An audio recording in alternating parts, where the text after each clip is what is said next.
अरे भैया, मेरे साथ कौन आया है? अर्चना गौतम आई है बिग बॉस से, और मैं बहुत बहुत एक्साइटेड हूँ आपसे बात करने के लिए। Archana, you are fabulous on Bigg Boss, और मैं आपको वो एंटरटेनमेंट का शो में भी देखता हूँ। So I am very happy to see you and congratulations on Khatron Ke Khiladi. Thank you so much. Thank you. तो अर्चना, ये हम सब ने ऑलरेडी ये देखा है कि आप एक बहुत ही बढ़िया एंटरटेनर है। पर जब खतरों जी। के खिलाड़ी की बात आती है तो ऑब्वियसली मानसिक बल, शारीरिक बल और ऑफ कोर्स एंटरटेनमेंट का तड़का साथ में लगाना पड़ता है। तो जी। आपकी जो तैयारी कैसी चल रही है अभी फिलहाल? देखो, तैयारी के लिए तो मेरा अभी कुछ नहीं चल रहा है, क्योंकि मेरा बैक टू बैक शूट जो चल रहा है वो एंटरटेनमेंट की रात हाउसफुल का चल रहा है। तो उसके अलावा मुझे ना टाइम नहीं मिल पा रहा है कि मैं प्रैक्टिस कर सकूं। तो जो भी है अभी वहीं जाके होने वाला है। Oh really? तो जिम, तो वो जो कुछ लोग तो मतलब जिम जाते हैं और बहुत सारा वो जो वर्कआउट्स करते हैं, रिसर्च जी। करके जाते हैं। तो आपके लिए वो बस आप सीधा मतलब आप जंप मारोगे सीधा जाके खतरों के सीधा खिलाड़ी? जाके जंप मारना है, क्योंकि प्रैक्टिस का बिल्कुल भी टाइम नहीं मिल रहा। आज पूरा दिन प्रेस कॉन्फ्रेंस में निकल गया। कल मेरा प्रोमो शूट है, फिर कब तैयारी करूं। और मेरा एंड टाइम पे मेरा कंफर्म हुआ था। तो जब कंफर्म हुआ था, जब मैं ऑलरेडी शूट कर रही थी एंटरटेनमेंट की रात हाउसफुल का, तो उसके बीच में मुझे टाइम ही नहीं मिल पाया कुछ भी। राइट।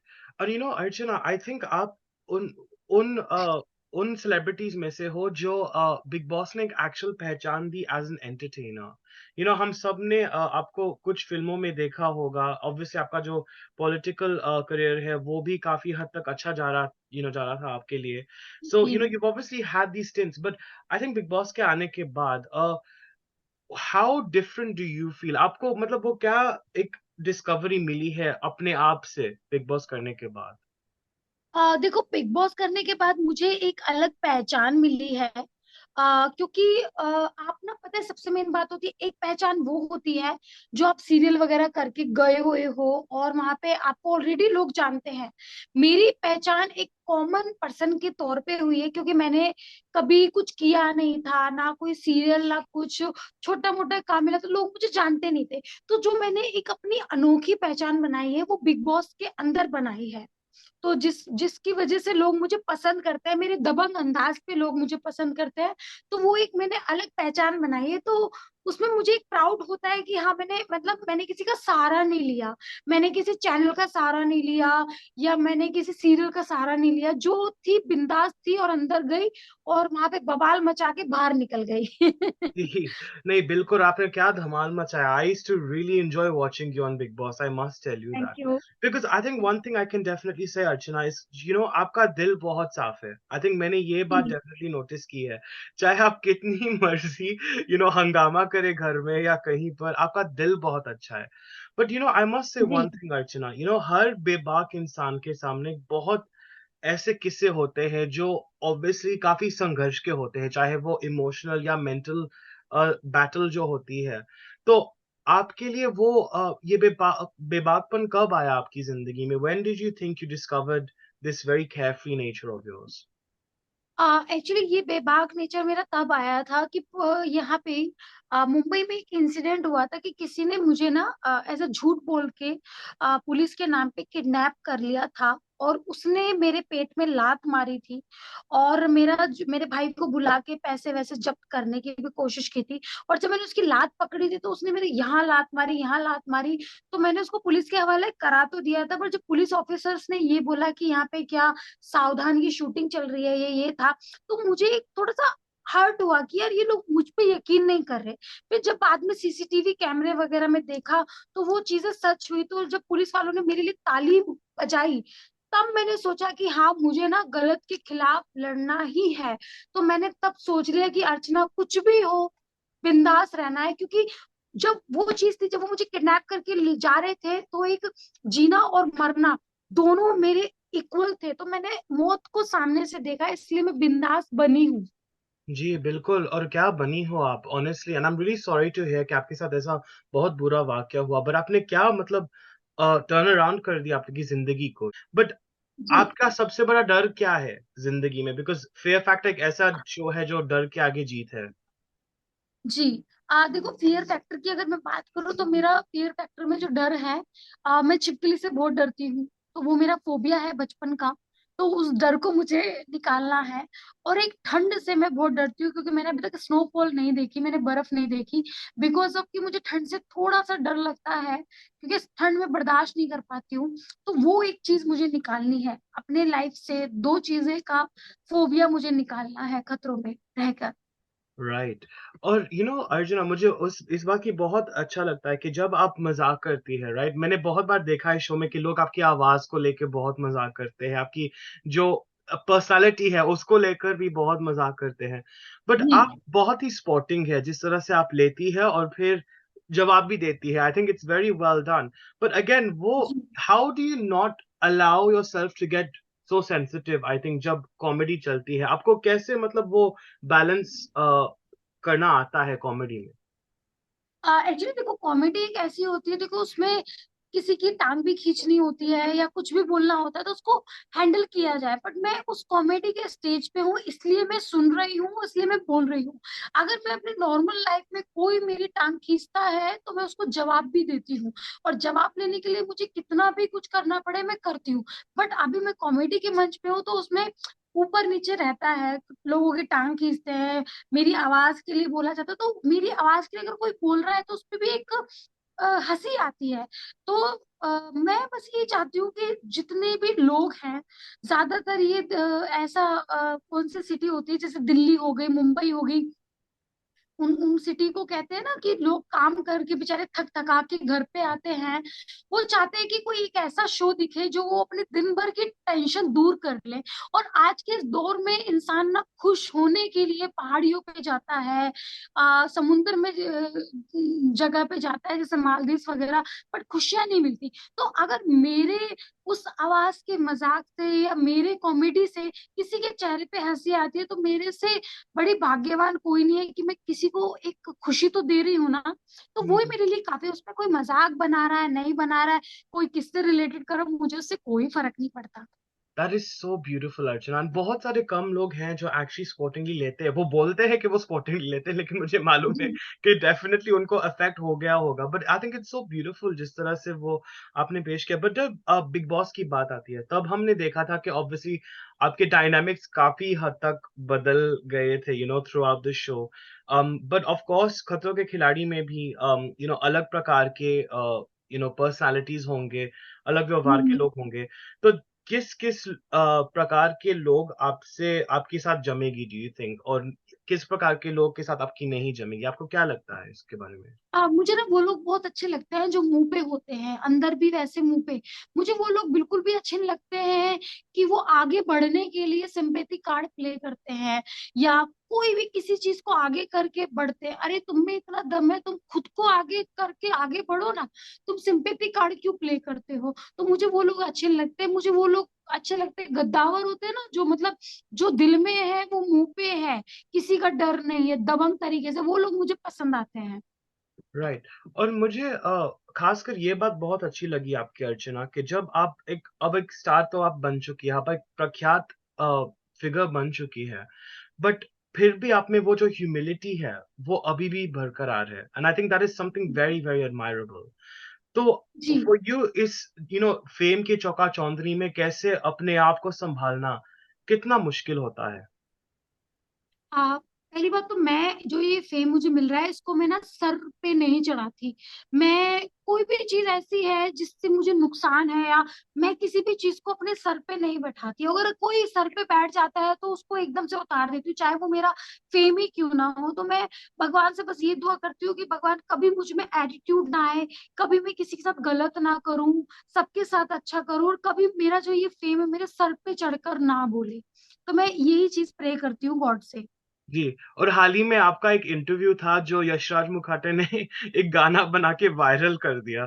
तो उस जी। उस गाने का क्या क्या सोच है आपका? बिकॉज़ हाल ही में एक आपकी जो बिग बॉस में आई थी शहनाज़ गिल करके, जो बहुत ही बढ़िया जी। कंटेस्टेंट थी, जो उनका भी गाना इतना वायरल हुआ और वो इतना पॉपुलर जी। बन गया। तो कैसा लगता है जब आप अपने आप की जो एक एक इंटरव्यू है वो वायरल देखते हैं, तो कैसा महसूस होता है? मुझे बहुत बहुत अच्छा लगता है, और मुझे पता भी नहीं था। और कि क्या है, मुझे लोगों ने बताया कि यश राज ने शहनाज का गाना बनाया था, वो बहुत वायरल हो गई थी। अभी तुम्हारा बनाया है, तो मुझे बहुत अच्छा लगा जब मैंने देखा कि ओ माय गॉड, हाँ इसके तो एक दो गाने बहुत फेमस हुए हैं। सारे गाने की पार्टी चल रही है, पार्टी चल रही है, वो भी बहुत फेमस हुआ है। तो मैं बहुत प्राउड किया मैंने, और मैंने उनको मैसेज भी किया कि थैंक यू सो मच, मतलब आपने मेरे टैलेंट को सराहा और उसको आगे बढ़ाया, तो उसके लिए काफी लोग बहुत हंसे कि बताओ क्या है, मुझे पता भी नहीं था। मुझे लगा मैंने सही बोला है, फिर भी लोग हंसे। फिर बाद में मुझे पता चला मैंने इज और दा गलत लगाया हुआ है। हाँ, but I'll tell you one thing, अर्चना, मैंने बहुत बार देखा है कि लोग, स्पेशली एटीट्यूड बहुत हुआ करता था कि जो लोग अंग्रेजी नहीं बोल पाते हैं अच्छी तरीके से, उनको काफी जी। मतलब मजाक बनाया जाता है। बट मैं ये मानता हूँ कि अंग्रेजी एक माध्यम नहीं है जो अपने इंटेलिजेंस को पेश कर सके। हाँ, वो एक बहुत अच्छी भाषा है, बट हमारी हिंदी जो भाषा है और हमारे भारत से जो अलग अलग प्रकार की भाषा है, वो भी बहुत इंटेलिजेंट ही है। उनको समझना जी। भी एक आर्ट है। तो आपने कैसा मतलब ये सब हैंडल किया, जब स्पेशली जब लोग अंग्रेजी का थोड़ा-सा मतलब वो मज़ाक उड़ाते हैं या वो करते हैं? बिकॉज़ मैंने आपसे अपने वॉइस के बारे में पूछा था, बट अंग्रेजी का जी। जब होता है, तो कैसा आप डील करते हैं? क्या शक्ति देती है आपको वो डील? देखिए, मुझे बहुत ज्यादा जज किया जाता है, मुझे अनपढ़ गंवार बोला जाता है, बहुत सारी चीजें बोली जाती है इंग्लिश पे, मुझे जज करते हैं लोग, किसको इंग्लिश नहीं आती। तो मैं उन लोगों से, जो लोग मुझे जज करते हैं, एक्चुअली सो कॉल लोग जो मुझे जज करते हैं इंग्लिश पे, उसको मैं यही बोलना चाहती हूँ कि भाई, तुमने मेरे बैकग्राउंड में गए, तुम्हें मेरी फाइनेंशियली कंडीशन पता थी, तुम्हें मेरे घर का माहौल पता था कि मैं इंग्लिश में नहीं पढ़ पाई, मैं यहाँ तक पहुंची हूँ हिंदी में, मुझे प्राउड है कि मैं बिल्कुल, भारत में रह के हिंदी बोल रही हूँ। मैं तुम्हारी तरह घटिया नहीं हूँ कि जो इंग्लिश को प्रमोट कर रही हूँ भारत में रह के। अगर तुम एक अच्छे नागरिक हो तो आपको हक बनता है कि आप हिंदी को प्रमोट करो, इंग्लिश को दबाओ।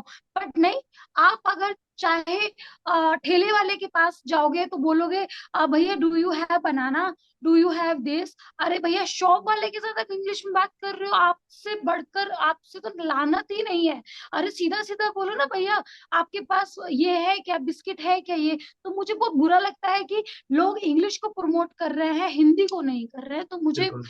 बहुत फील होता है। नहीं, बहुत, और मैं बहुत प्राउड हूँ ये देख के कि चलो एटलीस्ट आप जो है सो है, आप अनअपोलोजेटिक है उस बात को लेके। आई रिमेंबर बिग बॉस के वक़्त पे आपको काफ़ी हद तक क्वेश्चन किया जाता था कि आपने ये सब क्यों किया? बट आप काफ़ी अनअपोलोजेटिक थे। But Archana, I think there is also a very good awareness that I think आपको शायद हो चुकी है एज़ वेल, कि जब गलतियाँ करो तो आप माफ़ी भी माँगते हो, जब आपको खुद अंदर से मालूम होता है। अम नहीं, वहां पे ऐसा जता देते थे कि मैंने बहुत बड़ा पाप किया है। एक्चुअली मेरे अंदर प्रॉब्लम थी कि मैं बिग बॉस देख के नहीं गई। अगर मैं बिग बॉस देख के आ जाती थी तो मैं घंटा माफी मांगती थी, मैं बिल्कुल भी नहीं माफी मांगती थी। मैं सिर्फ सलमान सर की रिस्पेक्ट करती थी, जो इतना मैं बोलती थी। अदरवाइज मैंने कोई गलत नहीं किया, मैंने टास्क किया क्योंकि मुझे बिग बॉस ने बोला। अब आप खुली आंखों से हल्दी लोगे आंखों में तो ऑफकोर्स गुस्सा तो आएगा ही। आंख तो सूजेगी ना, आंख तो खराब बिल्कुल, होएगी ना। तो हाँ। ये सब चीजें होती थी। तो मुझे बहुत बुरा लगता था कि हर कोई सिंपैथी कार्ड प्ले करता था वहां पे।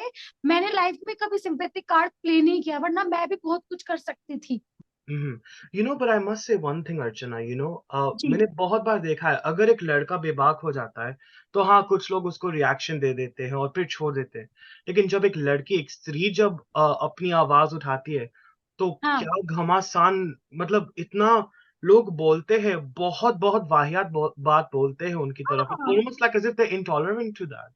आपने मुझे कैसे इन हाँ, एग्ज़ैक्टली, आपने कैसे डील किया है इन लोगों के साथ, और क्या बदलाव लाना चाहे हमारे समाज में कि जो लोग बेबाक होते हैं, जो स्त्रियाँ बेबाक होती हाँ, हैं, उनको सपोर्ट मिले? आप आपको पता है, मैंने कोई गाली नहीं दी, मैंने कोई माँ बहन की कोई ऐसी गंदी गंदी जो गालियां होती मैंने नहीं दी।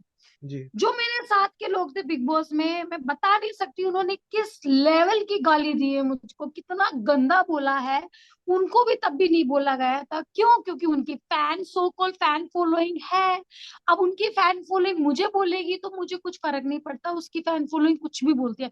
बट मुझे बहुत अच्छा लगता है कि जो भी किया, डंके की चोट पर किया। मैंने मतलब किसी का गलत नहीं किया, जो भी किया मुंह पे किया। तो मुझे ऐसा फील नहीं होता कि मैंने कुछ गलत किया, मैंने सही किया।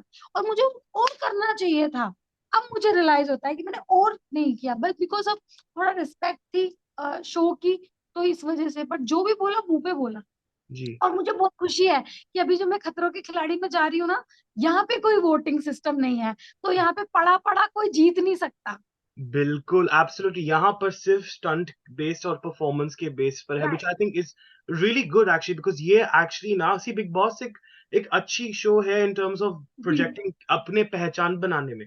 पर आपकी जो राइट। असली पर्सनैलिटी जो है, आपकी जो विल है, जो मानसिक स्थिति है, वो actually I think Khatron Ke खिलाड़ी आल्सो शोज़। मेरी नहीं, मेरा कुछ भी, मैं बिग बॉस के बाहर आने के बाद मेरे को ये बात पता चली कि लोगों ने मुझे बहुत पसंद किया, और जो भी मैंने बोला वो सही बोला।